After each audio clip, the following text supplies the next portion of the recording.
Hello everybody and welcome back to the channel where today we are going to be going over the Moog DFAM. Now this synthesizer came out in, I believe it was 2018. I've had it probably since 2019 and I find it is quite a versatile synth.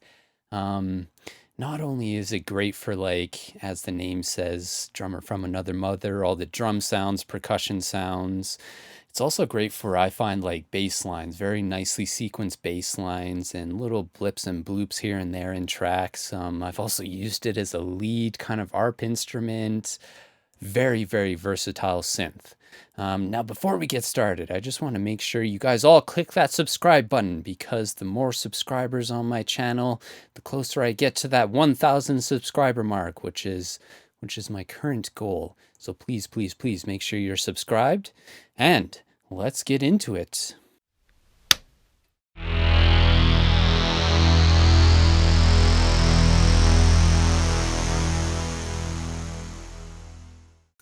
Okay, so here it is. This is the Moog DFAM, the drummer from another mother. This is a semi-modular unit.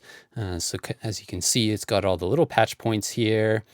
And I'll just kind of go over briefly what everything is doing here. So we'll go left to right. This is a very, very, very simple kind of semi-modular synth. It's honestly a great semi-modular synth if you want to kind of get into semi-modular and then maybe modular. I find it sounds great to begin with and very easy. Like, what is this? 2, 4, 6, 8, 10, 12, 14 knobs in a little sequencer. Very easy, very easy. So from left to right, so you start off here, you've got a VCA decay, you've got a 1-2 FM amount, you've got some little dip switches here.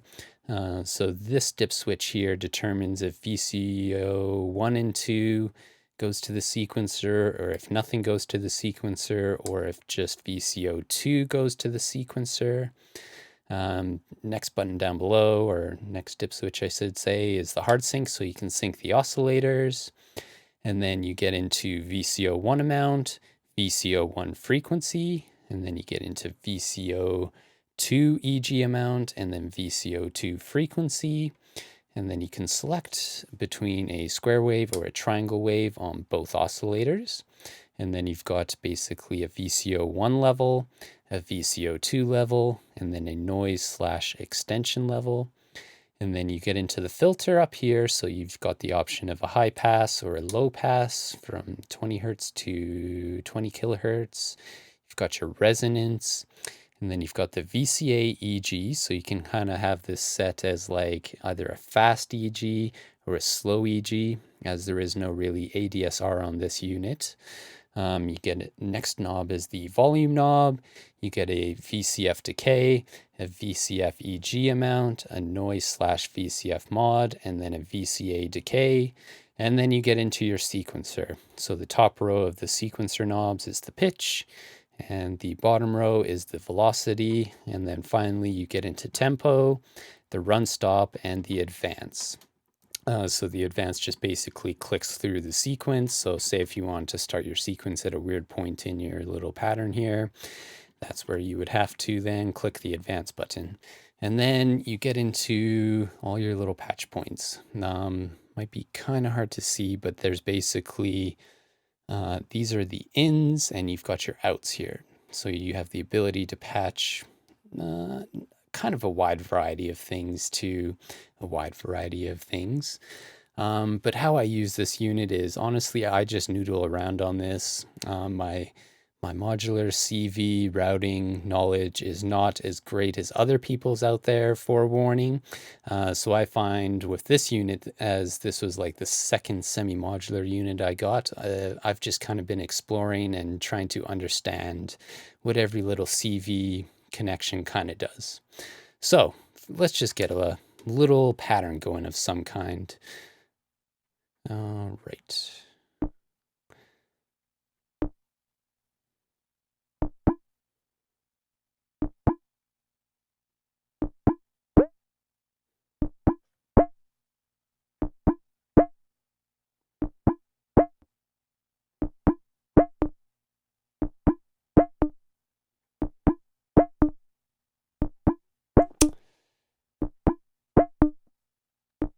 For the record as well, I just realized this. So on my Beats Step Pro, which is down below there, all it's doing is it's sending the clock into the advance slash advance slash clock input here.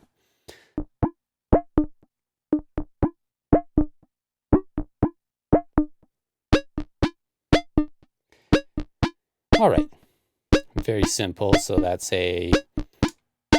now a square and a square wave. Let's just start with one oscillator so you can kind of hear them.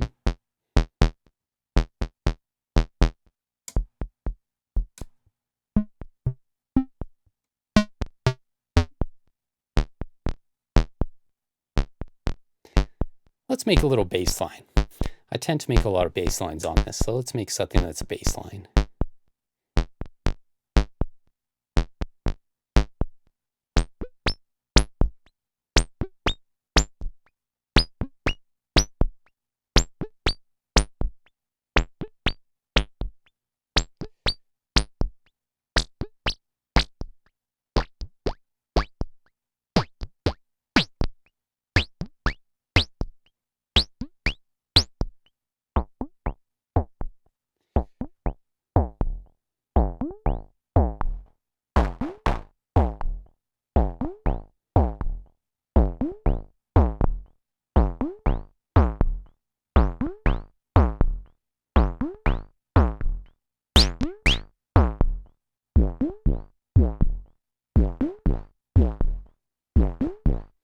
Something like that is pretty cool.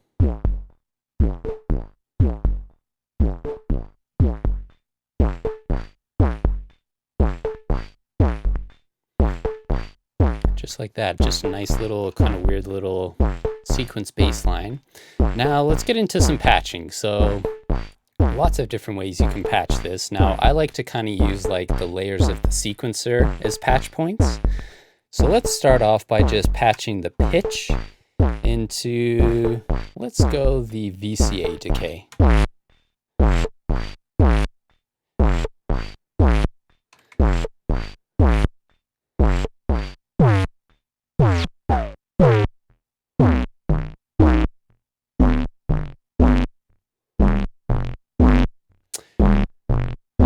And then let's go the velocity into, let's go the VCF mod.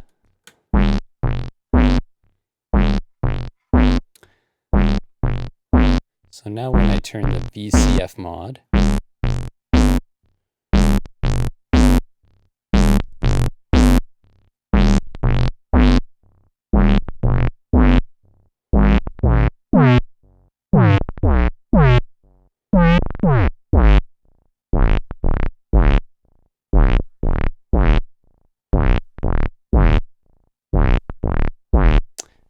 interesting. Now let's take the VCF EG and let's plug that into the FM amount.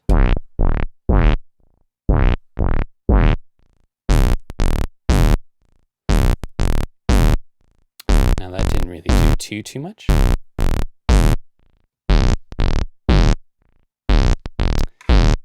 And this is where it's just fun to explore on this synth. Let's take the VCA and let's plug that into the VCF decay.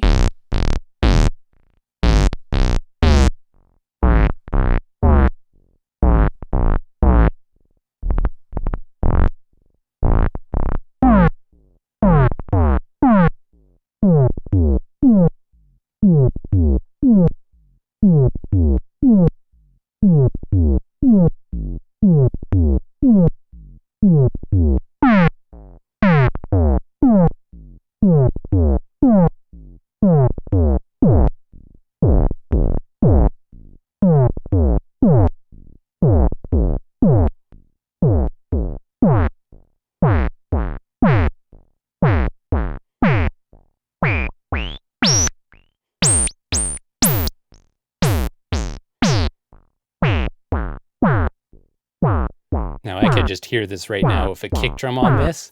It would sound amazing.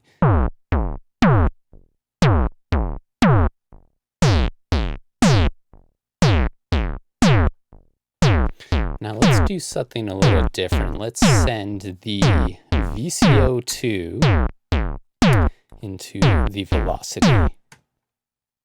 And that did nothing. Why would that not do nothing else? Because the frequency is so low. Let's send VCO-EG into the velocity.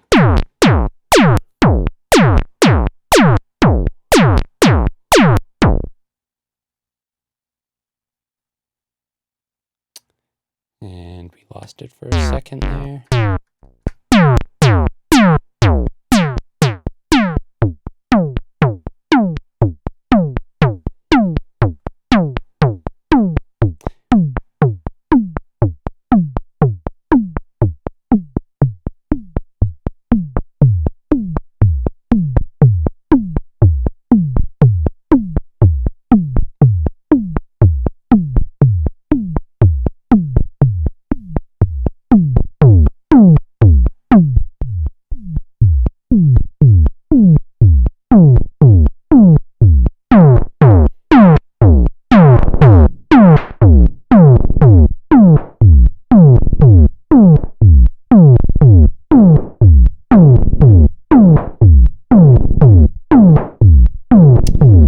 Very, very fat. As you can hear, this unit, I really love the sound of this unit. I think it just sounds absolutely incredibly fat on the low end.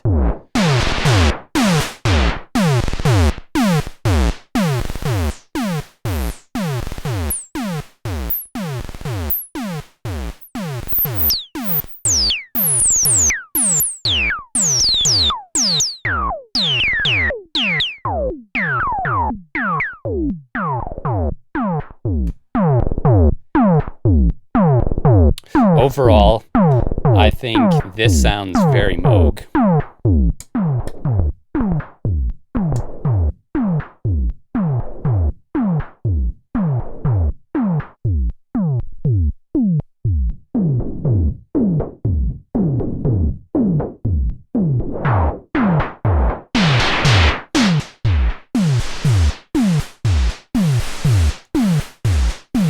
And I think, just like even listening to this, I think that's where the name Drummer from Another came from, because this is a very, in a sense, synthesized percussion patch at the moment.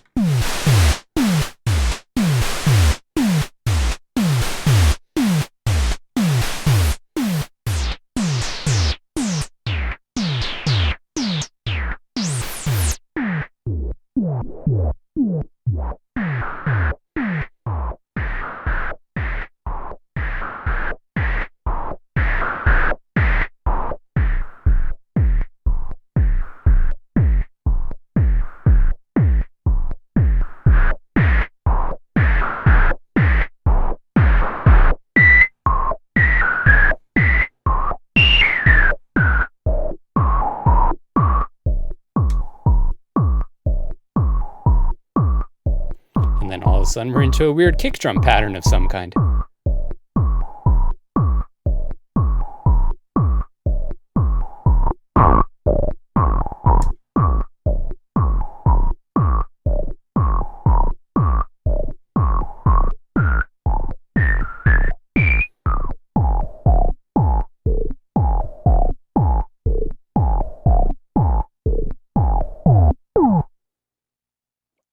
And we lost it there for a second.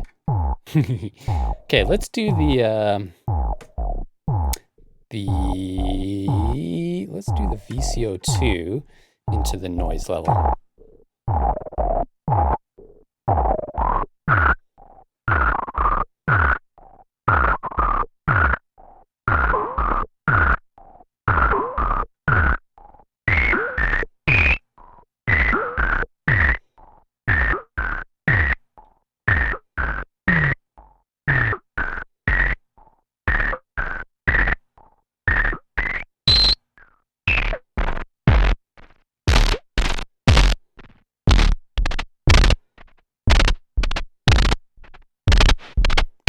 Not really a fan of that. Let's put it into the VCO decay.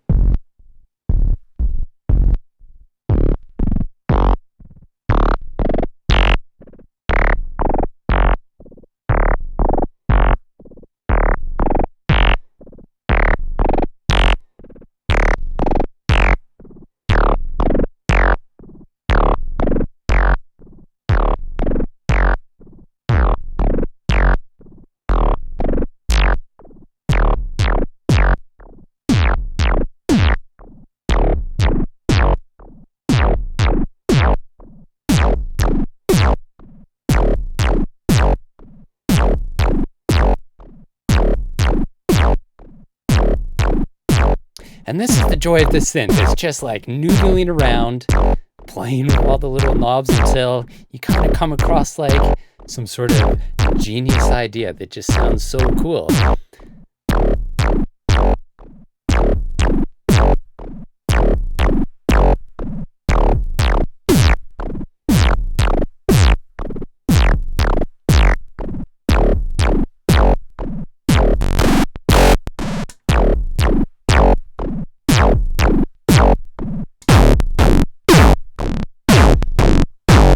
And then all of a sudden we're into some hard kind of electronic.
Yes, absolutely love this unit.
This synth is just meant to be played. That's all it comes down to.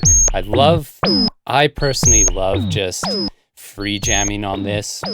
Like usually I'll have a bunch of ideas down. I'll have the kick drum off of the neutron, I should say, like you saw in the previous video. If you missed that one, click the little link above there. I think this is just great for those weird sequences that you can't really get with just a full-on regular, not semi-modular or modular synth. This is a great introduction into modular, in my opinion. I think Moog absolutely nailed this unit. The build quality is good. It's got the wood, so it gets bonus points for that. It's a mono synth. Basically, there's only what I believe it is, like one output and a power button on the back of this. You can also take it out of the chassis and put it in your modular rack if needed, so you can then have more patch points and everything. I tend to patch this into the neutron quite a bit, because the neutron has like multis and all that other kind of fun stuff that you can kind of expand upon the DFAM here. So overall, I would have to give this synth probably a 19 out of 20. Like, there really is nothing wrong with this unit. It is buy and experiment, and that is why I absolutely love this synth. I think it is just incredible.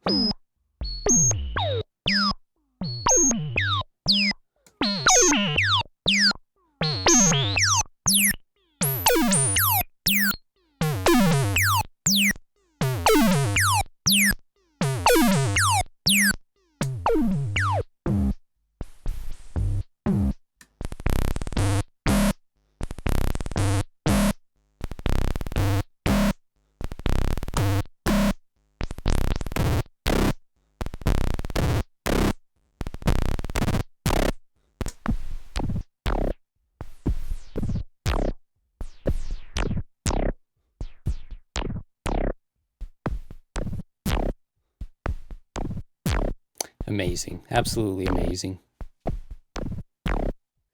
So there it is, the Moog DFAM. Do I suggest this? 100%. I honestly, when I bought this synth, I was kind of at this point where I was like, kind of, how should I say, kind of not really taken aback by all the synths in my collection, because I kind of learned them all. I learned their pros and cons, and there wasn't really too much experimentation from there. It was almost like I got into the robotic state of, okay, this is what I do on the Virus, or this is what I do on the Octatrack. And once I started to get into semi-modular, it kind of got my brain going in a different direction. And this kind of allowed me to open a creative aspect to my music that I never really had before. And that was just like the deeper experimental side of synthesis, so to say. So yes, this synth, that's why it gets a 19 out of 20 for me. It just endless possibilities with a unit that is designed for a certain purpose, and I think it does that purpose extraordinarily well. So yes, go out and buy this one. I think they're anywhere from $700 to I think $850 new. You can find some good deals on them, and it sounds amazing and is worth every penny, in my opinion. The only downfall is there is no MIDI in, so you will need something that sends CV. If you're on Ableton, you can just do that with an interface these days. So not the end of the world. But yes, hopefully everyone enjoyed this video. It was kind of more of a different video. It's just a jam video, and like with a lot of my other videos, I like to just show you how I use the synths, what I use them for, and that was how I used the Moog DFAM, just playing around and enjoying the process. So let me know down in the comments, like, do you have a DFAM, or do you have a Mother 32? Or do you have the new subharmonicon? I would love to know your thoughts on Moog's little line of, what would you call them? Their semi-modular line of kind of smaller form factor synths.